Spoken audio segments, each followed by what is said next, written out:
it's abundantly clear that Romani studies is attracting a lot of attention, and I hope very much that this will develop into an annual event.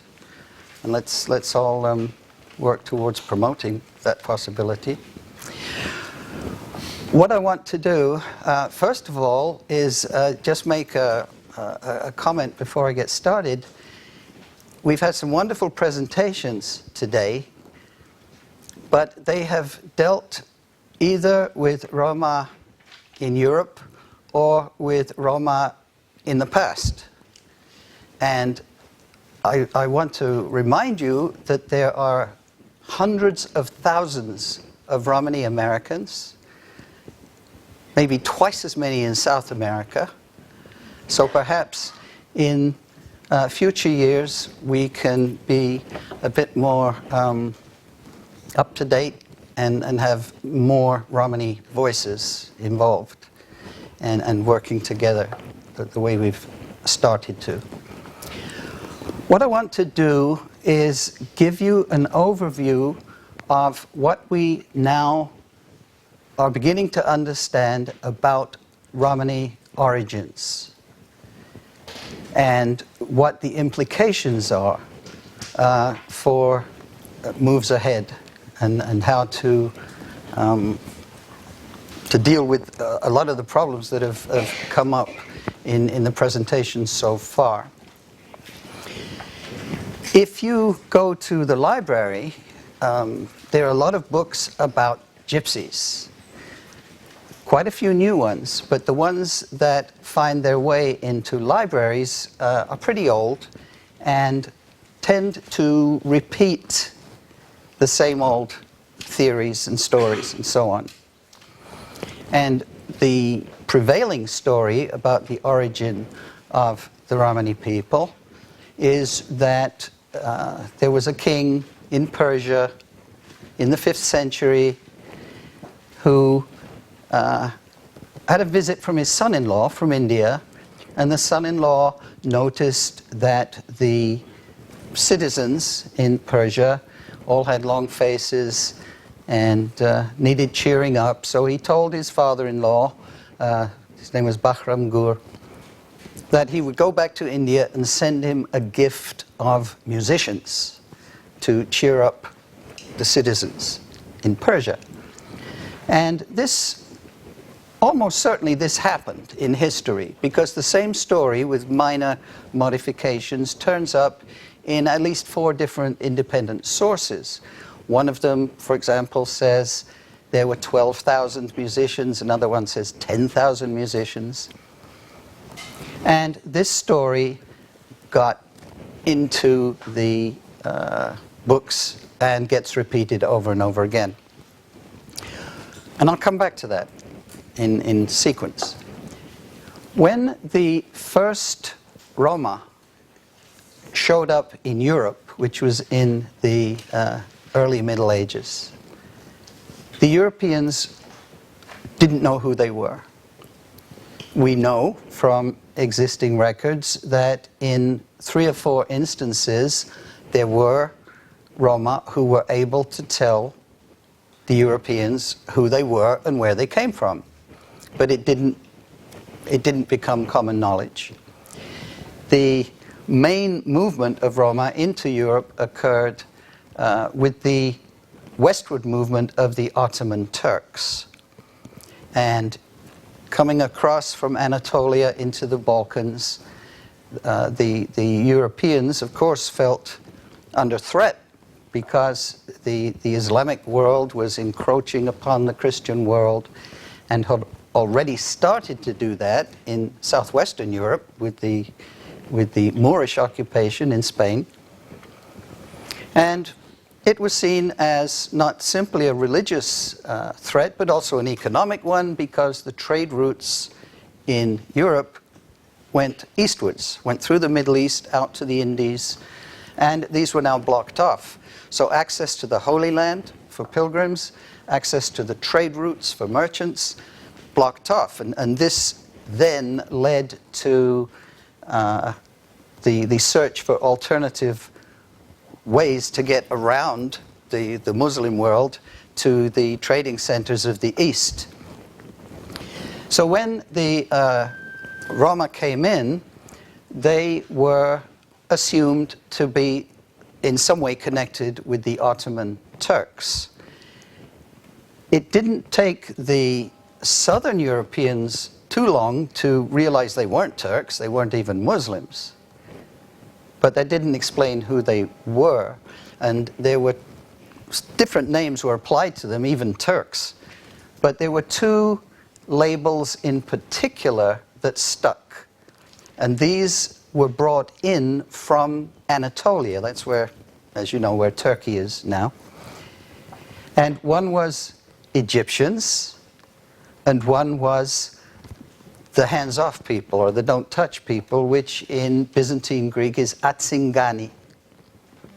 And from that word we get all sorts of derivations like tsigan and so on. And from Egyptian we get not only gypsy, but gitano or gitano, and so on. Lots of languages use this Egyptian reference. And not even that particular word, because one of the words in Romanian means pharaoh people. So there's this connection with Egypt. The Roma moved out into the rest of Europe, and when they got far enough away from the Balkans, the Europeans had no first-hand connection with Turks. They were restricted to the Balkan area, but they certainly heard about them.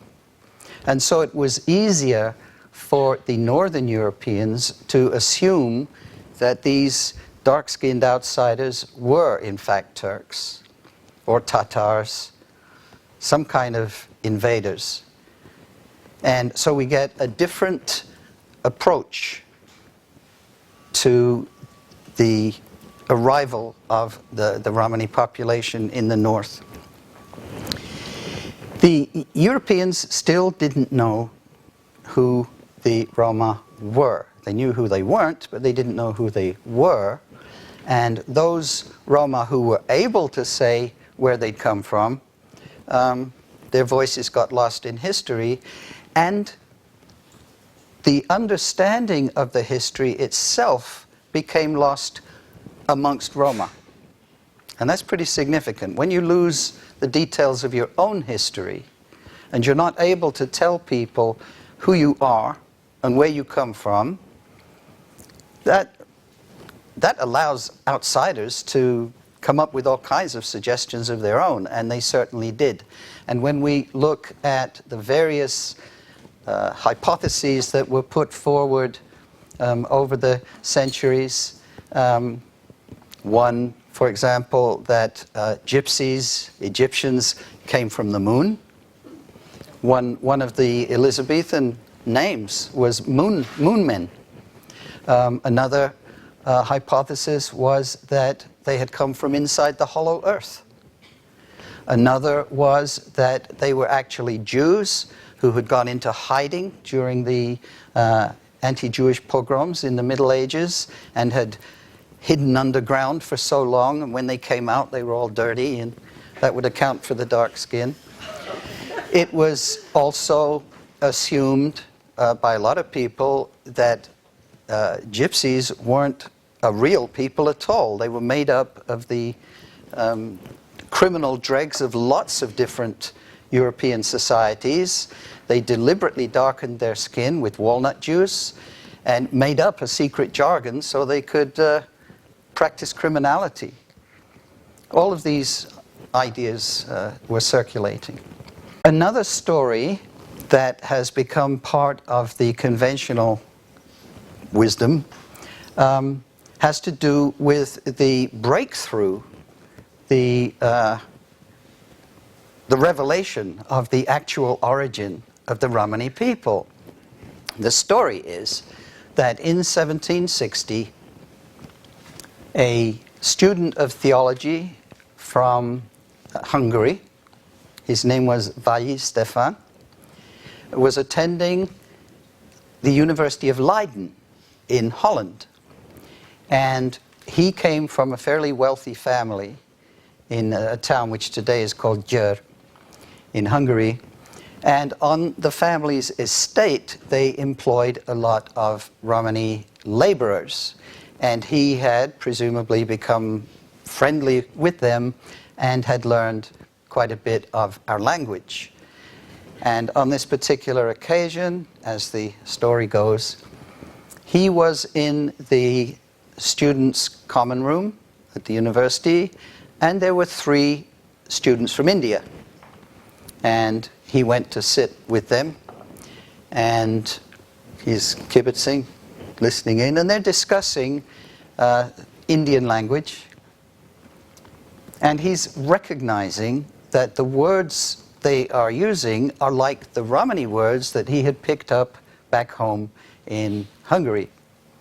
And this intrigued him, and he got the Indians to give him a list of 1,000 words in Indian, and he took it back with him next time he went home and sat down with his Romani friends and went through the list, and according to the story, they understood everyone with ease and clarity. And so his assumption then was, well, the Romani language is from India. He didn't really know what to do with this. He knew it was a significant discovery, so he passed it on to a colleague who was interested in languages. But that colleague didn't do much with it, actually, for 16 years. And finally, in 1776, the colleague passed the information on to the editor of the Vienna Gazette.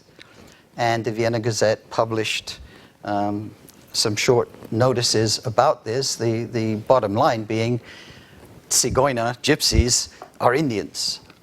And this came at a very significant time in the development of Western scholarship. We're in the Enlightenment period. We've got the emergence of academic disciplines, for example, linguistics, and zoology and botany, because of maritime expansion and people learning about different animals and plants and so on, coming back to Europe.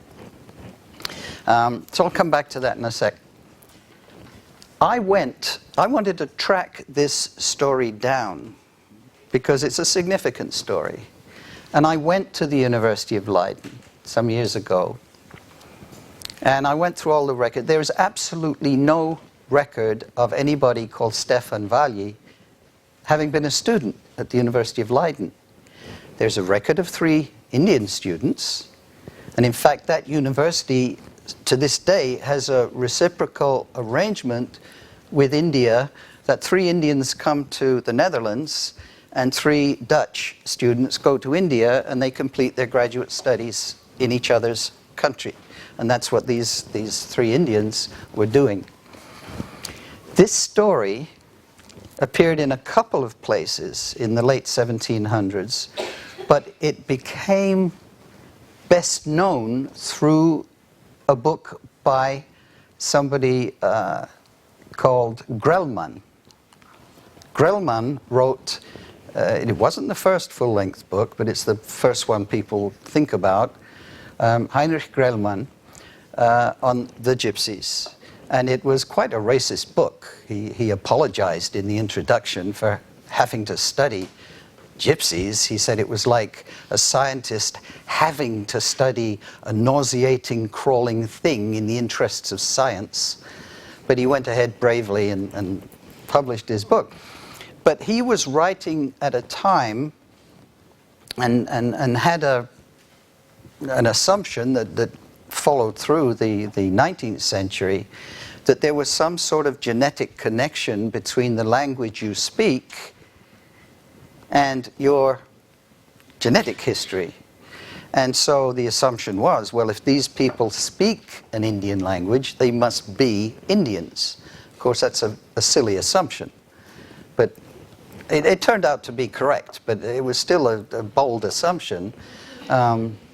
And I tell my students, you know, I have students, they're all native speakers of English, but they have Chinese and African and Ukrainian and everything ancestry, but they don't speak those languages. They're the native speakers of English. Anyway, the publication of Grellman's book, which came out in 1783 in German, and quickly was followed in French and English, I think 1808 in English. But it threw out there the tantalizing fact that these Zigeuner were from India. And so the obvious questions were, if they're from India, what are they doing here? Do they have a country back there? Why did they leave? When did they leave? And so on. Coming back to Stefan Valli and Grellman's story, Grellman says the language that the Indian students were discussing was Sanskrit. Well, it may have been, but it probably wasn't. The story itself must in some way be true, because the Vienna Gazette published these findings, and it started, in a way, Romani studies to begin. But Sanskrit is quite, I mean, it's a very old form of Indian. And to compare Romani with Sanskrit would be like comparing French with Latin rather than with Spanish or Italian, because you're looking at the wrong time. Secondly, there are not 1,000 Indian roots in the Romani language. There's about 800, but there's not 1,000. And it is quite unlikely that the Roma at the Valli household would have understood clearly and without any problems 1,000 words in Sanskrit, as though they were Romani. So this is a puzzle. This is a mystery. Nevertheless, something like this happened. So once the story gets out that Zigeuner are Indians, we've got different people coming up with their own ideas about who they actually could have been. And this is where the story about the Shah of Persia, Bahram and his son-in-law, Shankar, turns up. And it was an English military man called Harriet, Colonel Harriet, out in India, who'd read the Shahnameh, the Book of Kings, where this story exists. And he said, well, this is obviously the answer to the identity of the Zigeuner, because the story says we've got a whole load of Indian musicians all leaving India, coming west into Persia all at once. And the story goes on that after a year, the Shah lost patience with them and sent them on their way. And there's nothing in the Book of Kings to say that they turned around and went back to India. So Harriet's assumption was, well, they just kept on coming west and ended up in Europe. And that has become fixed in the storybooks. You see it over and over again. A little bit later, another German called Wickenauer wrote a letter that appeared in a book where he said, we can nail down the actual identity of the gypsies because they call themselves Rom. And in India, there is a very low caste social population called Dom. And the Dom do all the menial jobs. They empty the septic tanks and they entertain and they work in slaughterhouses and do all the crappy jobs. And that's what the Roma do. And a lot of them are musicians. So it all fits together. And so that then became part of the conventional record. And we have books in the Romani archives that came out 2 years ago repeating these stories. 19th century, European scholars learned about two other populations that spoke Indian languages but didn't live in India. And the first one that came to their attention were people called Lom, who live in Armenia and Eastern Turkey and elsewhere in the Middle East. And then a little bit later, another population called Dom. And the Dom speak a language called Domari. And the Lom speak something called Lomavren. And then in Europe, we've got Rom that speak Romani. And so as we move towards the end of the 19th century and comparative historical linguistics is picking up, and particularly interest in Indo-European languages, because English, French, Latin, the whole thing, and Sanskrit. And here was a very lowly population speaking a language descended from this noble Sanskrit with its rich tradition. How to explain this? There were several scholars well known in Romani studies, but two names in particular stand out, and one is that of a man called John Sampson.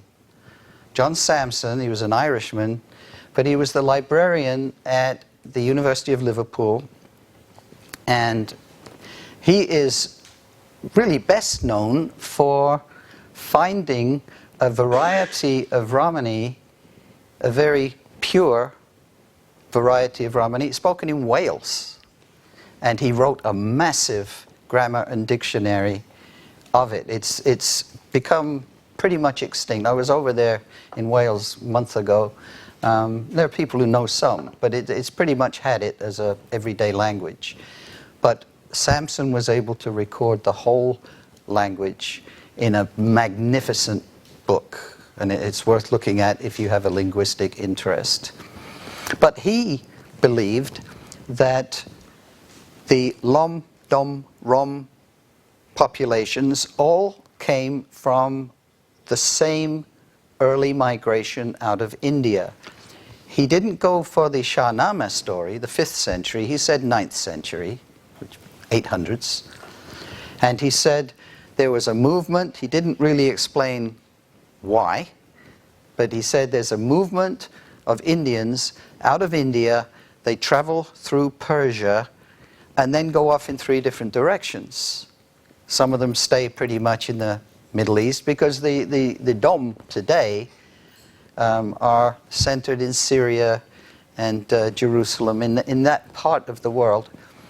And then the Lom branch off into Armenia, and the Rom keep on coming up into Europe.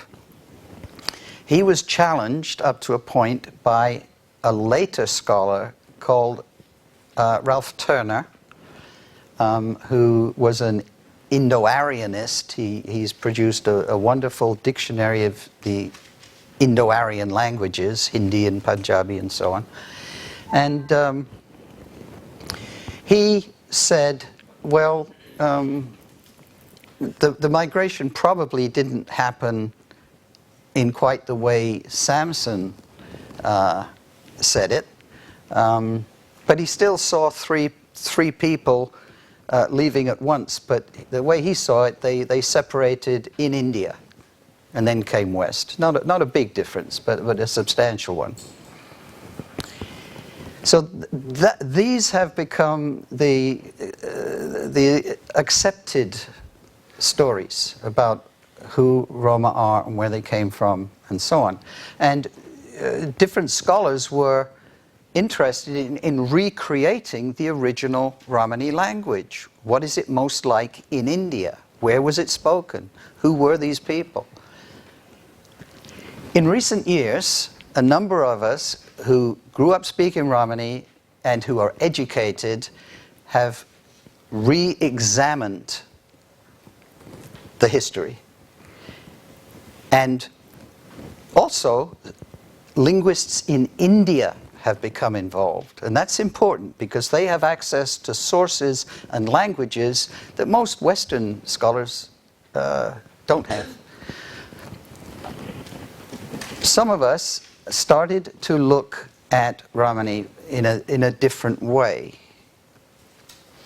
First of all, the dates of leaving India. Now, if you know anything about how languages progress, and then let's just take English, for example. We've got Old English, Middle English, Modern English, right? We look at French and so on. We've got Old French, Middle French, Modern French, and we can take it back to Latin. Those languages had grammatical gender. You know about masculine and feminine nouns. Well, neuter as well, 3 genders. Latin had 3, French has 2, right? German still has 3, Russian has 3. But around the year 1000, the neuter gender was lost from the Indian languages, particularly in the northwest part of India. This was the transition from Middle Indo-Aryan into New or Modern Indo-Aryan. Now, Romani only has 2 genders. If it had left 5th century, 9th century, it would have left with 3 genders. It's not just the gender thing. There are also sound changes that occurred between Middle and New, which are reflected in Romani. So we can say, if we're trying to create a window in time, the bottom end of the window is around the year 1000. So what's the top end of the window? Well, it's when Roma first show up in the West. So let's say around 1250. So we've got a couple of centuries to account for. How did these people get from here to there? When we look at the vocabulary of Romani, when I teach, UT is the only place, to my knowledge, in the country that actually teaches the language. I teach the Romani language. But the way I get into it is to use as a metaphor an onion, which is layer upon layer upon layer. And if we see the Romani language as something like an onion, the heart of it, the core of it, is Indian. But then as the migration came further and further west, it acquires layers of what we would call lexical adoptions, right? New words added on, which really reflect the root as well. If we just take the core words, which are the Indian words, as I said, there are about 800 of them, which is substantial. If we look at Anglo-Saxon roots in English, I don't think it's that many. But taking that core vocabulary and looking at what we call the semantic areas, that is to say, all the words having to do with agriculture, all the words having to do with raising kids, all the words having to do with fighting. Collect them. There is a remarkable number of words of Indian origin in Romani which are military words. That means they were there from the beginning. They weren't picked up along the way. They were there from the beginning.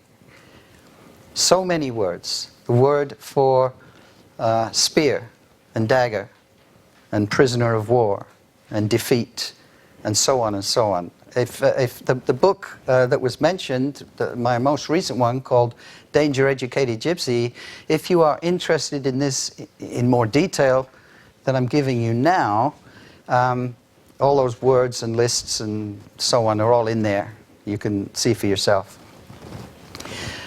So there is evidence of some sort of military activity. Now coming back to the dates we've got, it wasn't difficult to examine Indian history to see what sort of military activity was going on around the year 1000. And abundantly documented are the Ghaznavid invasions. Muhammad of Ghazni began a series of invasions, we've got 17 of them, over a quarter of a century, beginning in the year 1000, to expand his empire into that part of India. And he he won pretty much every single encounter and took loads and loads of prisoners of war. He destroyed the Hindu temples. He established Islam. He was more interested in extending his territory than spreading Islam, but the two sort of went hand in hand. Response was to assemble a militia to try and resist the incursions of the Ghaznavids. The Ghaznavids themselves employed Hindus. They were called gulams. They were like mercenaries who fought on the other side. There were lots of those too. The Indians who were the fighters were accompanied by service providers, camp followers, who actually outnumbered. If you study medieval Middle Eastern warfare, you can read up on this. It's important to take account of the camp followers because they included women. The warriors were all male, but the camp followers were male and female. They were taken or followed the Ghaznavids out to the Ghaznavid base in what would be Afghanistan now. Although the Ghaznavids were fighting the Hindus on the Eastern Front, they were also fighting another people on the Western Front, and these were the Seljuks. Also an Islamic mixed people. They weren't a single ethnic group. The Seljuk Empire was extensive too and was fighting the Ghaznavid Empire, and there were Seljuk prisoners of war. There were Indian prisoners of war. The Seljuks defeated the Ghaznavids in 1038 and used the Indians as allies and moved up to conquer the kingdom of Armenia. That happened in 1071. And the Seljuks established the Sultanate of Rum, and there were lots of Indians in the Sultanate of Rum. This was on the eastern end of the gradually shrinking Byzantine Empire. Byzantine Empire is very important, although it actually spread into the Mediterranean. But the headquarters, the capital city, straddled Europe and Asia. It's Istanbul now, Byzantium. As the Muslims moved further and further westwards, so the Byzantine Empire shrank, and the Sultanate got absorbed into the westward movement of Islam. Now, the language, the Romani language, coming back to it, does not match up with any single Indian language. It is clearly what we would call a koine. It's a compromise of several different Indian languages. We can see a parallel in the Urdu language. Urdu probably developed later than this, but the word itself means army camp. It's a Turkish word, it's not an Indian word. It's the same word that we get horde from in English. But when we've got speakers of different kinds of Indian languages, related languages, but different anyway, they work out a compromise. It's not anybody's native language. Heavily influenced by Persian, because Persian was the language of administration for all three of these populations. The Hindus, the Ghaznavids, and the Seljuks all used Persian. And Romani has a substantial number of Persian words in it.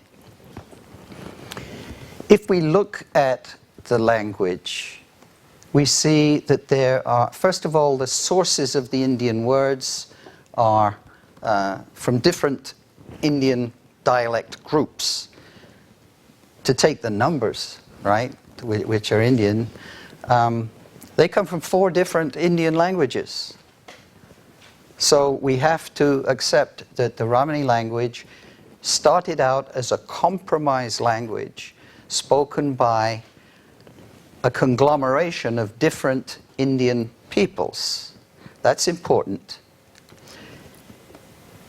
It remained an occupational language all the way through till we get to Anatolia, when the population is settled and begins to intermarry. Now, in India, of course, there are social restrictions on cross-caste intermarriage, but in Indian societies today, around the world, overseas from India, caste barriers weaken. And the fact we can imagine, we have to recreate a picture, but if we think of an Indian population of mixed Indian background, now far from India, they're all Indians in an alien environment. They're going to intermarry with each other and with non-Indian people around them. And gradually, Romani begins to emerge as a native language.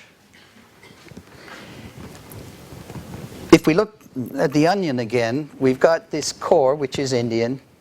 Then we have some Dardic words, and we've got some words from a language called Burushaski, which is spoken in a tiny little place. It's not related to any other language in the world, but there are several words from that language in Romani. So we can be fairly sure that the migration went through that place, probably along the Silk Road. No Arabic, no Turkish, except much later because of the Ottomans. So we can map the route fairly confidently. One of the stereotypes of Roma is metal workers. But if we look at the semantic area of metalworking, it's not Indian. It's mostly Greek. Even the word for iron, which is sastri, it doesn't mean iron in India. It means weapon. There's been a little shift. The Indian word for iron, it's in the Domari language, loha, but it's the Romani word for iron didn't mean iron to start with. And there were several semantic transitions like that took place. For example, Shiva, the god Shiva, carries a trident, which is a spear with 3 prongs. You bend the prongs down, and what have you got? You've got a cross. The Sanskrit word for a trident is trishula. Our word for the cross is trushul. But it meant Shiva's trident to start with. And there are a lot of these little adaptations. Christianity was probably encountered in the Armenian stage, because some of the words, the word for a godfather, word for incense, words like this are Armenian words. So all of these provide clues. Now, that's what we understand about the origin right now. What is significant is that also on the basis both of historical record and linguistics especially, there wasn't a single move across from Asia into Europe. There was probably a steady trickle, but there were 3 major moves over a span of time. If we look at the modern day dialects of Romani in the world, they break down into 3 major, quite distinct dialect groups.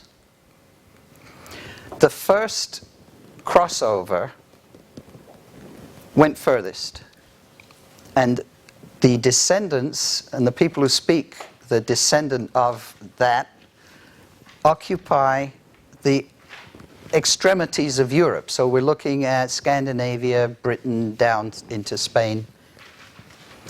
The next population to cross over didn't go so far. and was already occupied, and occupied the central part of Europe.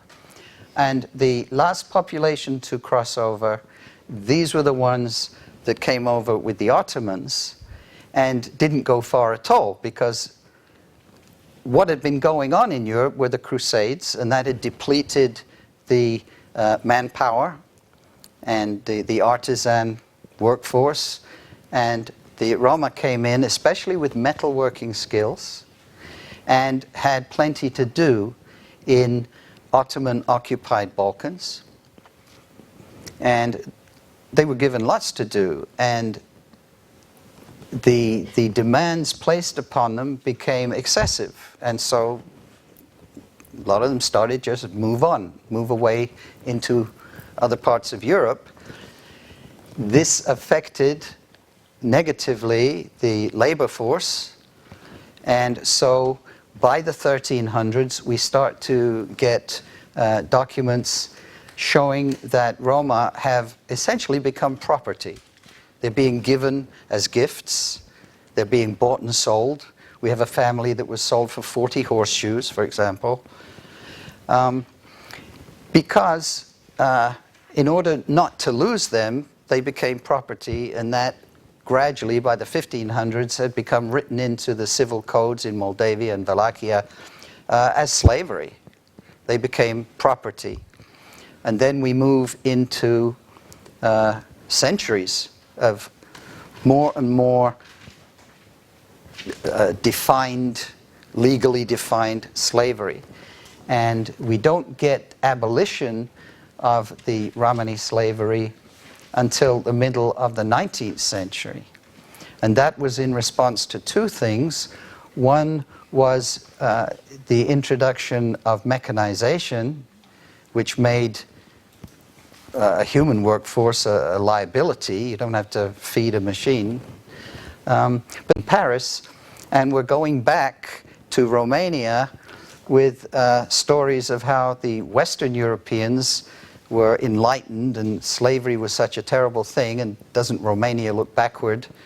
And Romania, being a Latin country, wanted very much, and still does in my opinion, wanted very much to be seen in the same light as the Latin countries in Western Europe, the sophisticated French and so on. So we've got these two, and it's complex how slavery eventually was abolished. There was no Romania at that time. There were the principalities of Wallachia and Moldavia. There had also been slavery in Transylvania, but that was more allied with the Austro-Hungarian Empire and was much more Western looking, and abolished slavery in the late 1700s. It took a lot longer in Moldavia and Wallachia, and something awful happened. In 1829, 3 Roma slaves sought an audience with the governor at the time, Kiselev, and begged for the abolition of slavery. And they belonged to a privileged category of slaves who were the zlatari, the aurari, who were the gold washers. And they had managed to hide some gold out of the rivers and tried to bribe Kiselev. And he was a very moral Christian man, and he was all set to abolish slavery. He knew it was wrong. But he said, gosh, I was about to abolish slavery, but you tried to bribe me, and I'm not going to do it. So they came that close. And then another thing happened in the 1840s, where slavery was abolished in one area for a couple of months, and then there was a Russian-Turkish alliance, took over the government and brought slavery back in. And that must have been pretty awful. So by 1855, 1856, we've got partial abolition. By 1864, we get complete, at least legal, abolition. Of course, you can change the law overnight, but you can't change people's attitudes overnight. And those attitudes linger on.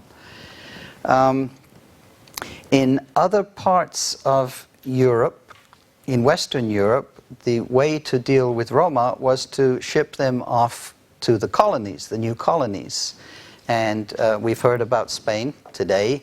There was the Solución Americana, which was a program to round up and ship off Roma to Latin America.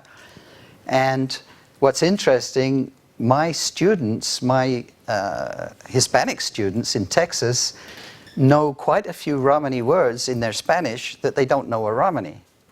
But they've come into American Spanish. And they're quite fascinated to learn that they already know some Romani words. So Roma were shipped by the Portuguese, and this would make a great movie, to their colonies, not only in America, but to Africa and to India. And it would have been amazing to have gone with those Roma from Europe in the 1500s.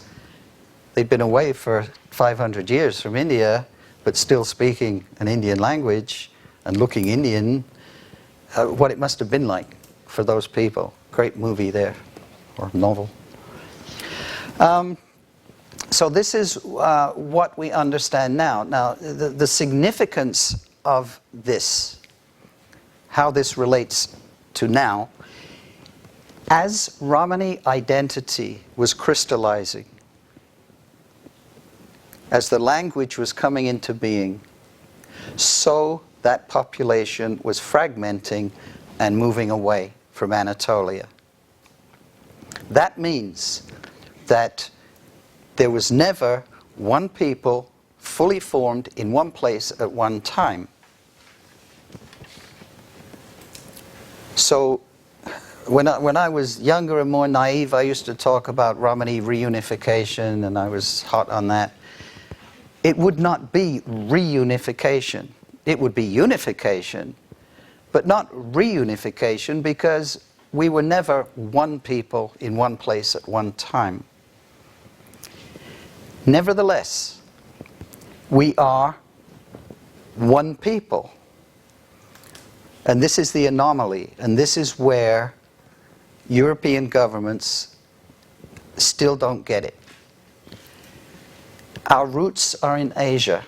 We've been away for 1,000 years. We're well mixed.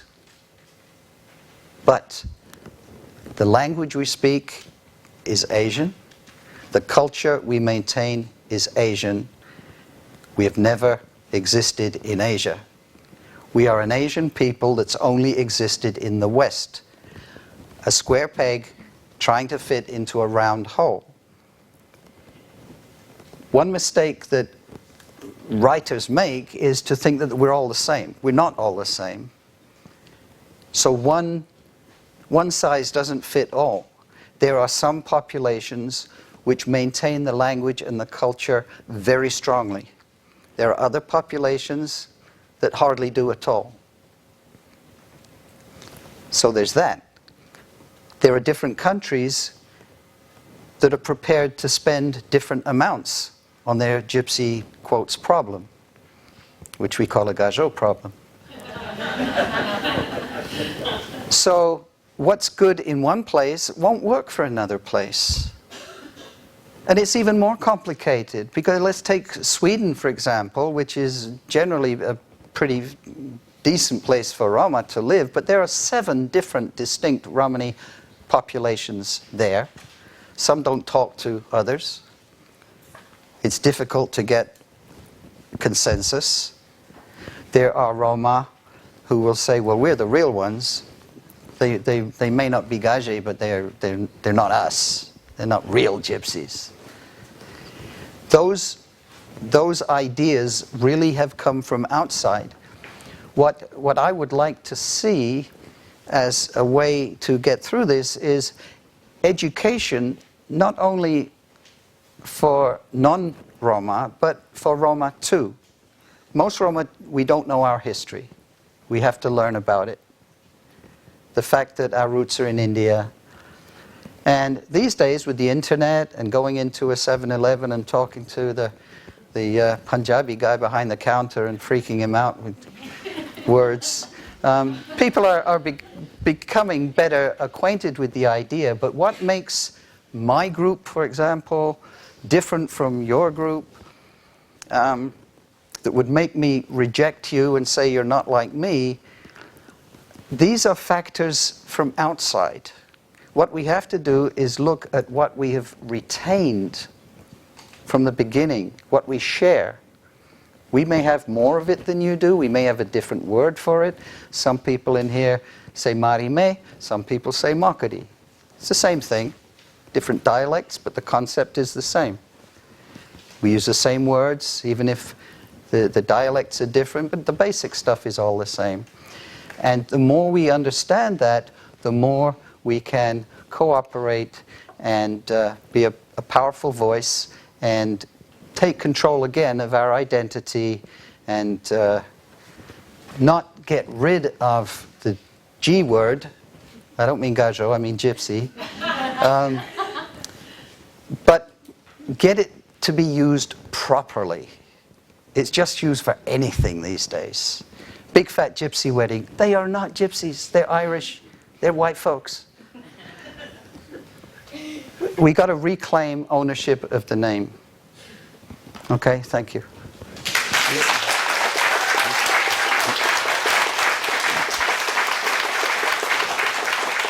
Are you going to do questions?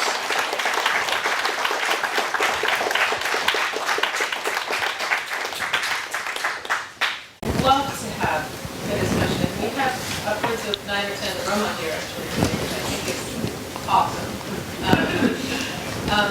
about the G word, because it is something that so many of us struggle with, so many of us in the self-representation, dealing with our own names for our subgroups, other people's names for their group, the English word, the Czech word, all of this. So I would love to open up.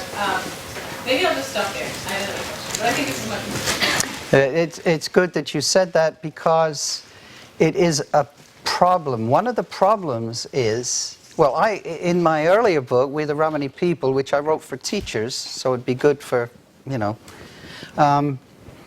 I talk about this, and my objection to the gypsy word is that A, it's based on Egyptian, and we're not.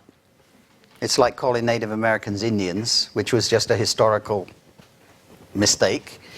But secondly, it comes fully loaded. You say gypsy to someone on the street, they can tell you all this stuff that we've been looking at today. So if you say Romani, you've got a blank slate to fill up.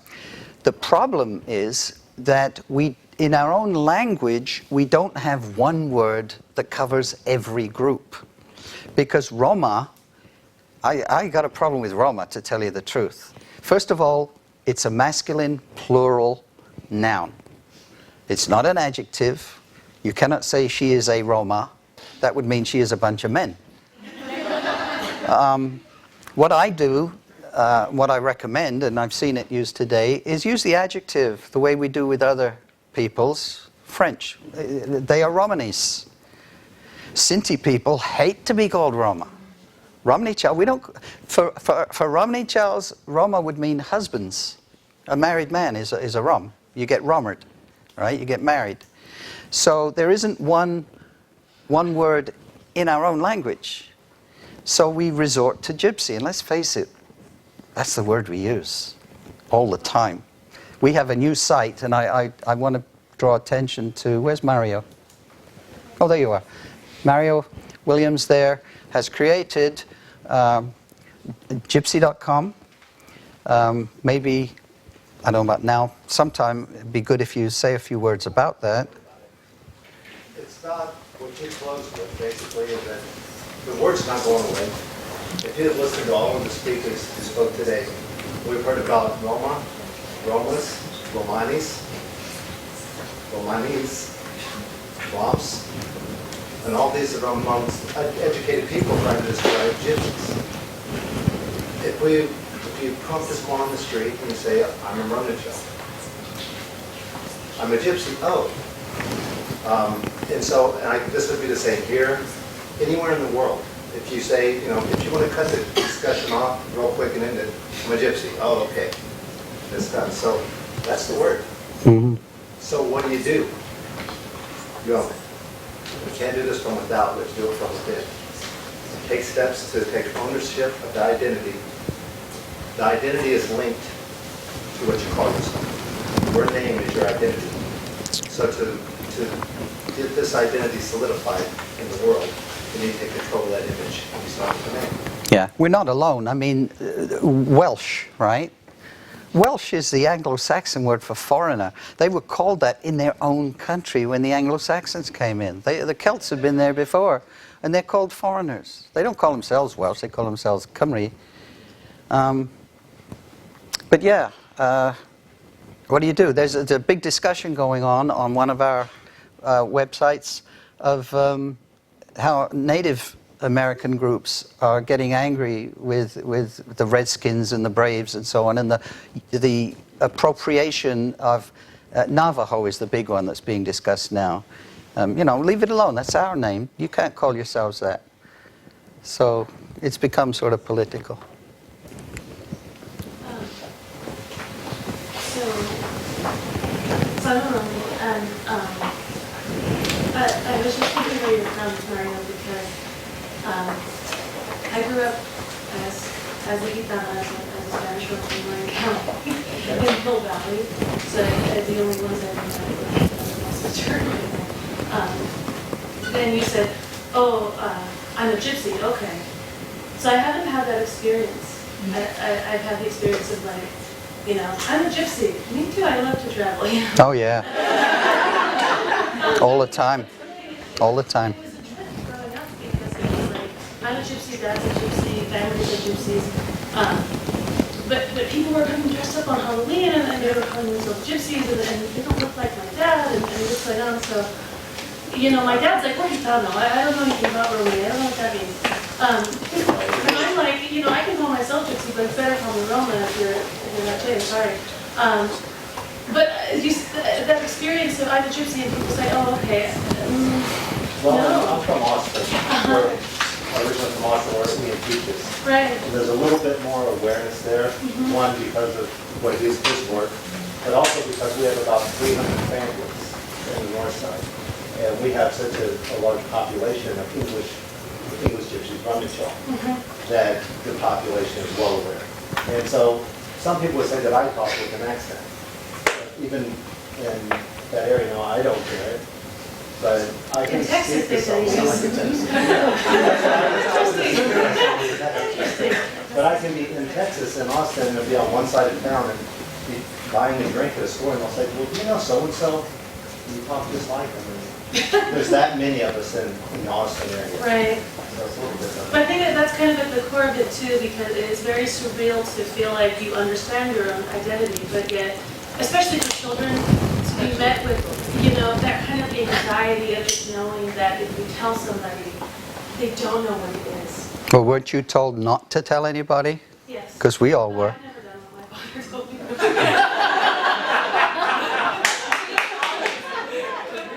We were all told not to tell anybody. We told anyway, we were bad. But I don't want to, not only do I not want to raise my kids that way, Right. I can't raise my kids that way. Yes. Because my kids are constantly asked, are you Indian? Or this is New York City. Are you Indian or are you Spanish? And they are neither. And No, they I'm Puerto lie. Rican. I'm Puerto Rican. Right. You know, or are you speaking Portuguese? Or they have to account for their skin color, and it's a constant question to me. Do they? I mean, I told them what my daughter's not really category. My son, I told him, you say both.